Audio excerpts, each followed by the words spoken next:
How to turn on or turn off Samsung keyboard Galaxy Avatar stickers on Samsung Galaxy S26 Ultra. Let's start the video. First of all, go to App Library. Here click on Settings app.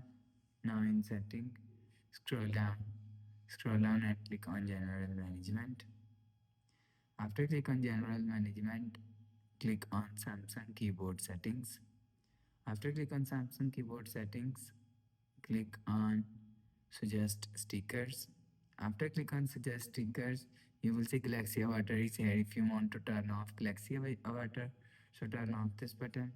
After turn off this button, you will see Galaxy Avatar is turned off. If you want to turn on Galaxy Avatar, so turn on this button. After turn on this button, you will see Galaxy Avatar is turned on. You will turn on or turn off Galaxy Avatar from here. After the process, go back to home screen. So that's how you can turn on or turn off Samsung Keyboard Galaxy Avatar stickers on Samsung Galaxy S26 Ultra. If you like the video, please subscribe. Thanks for watching.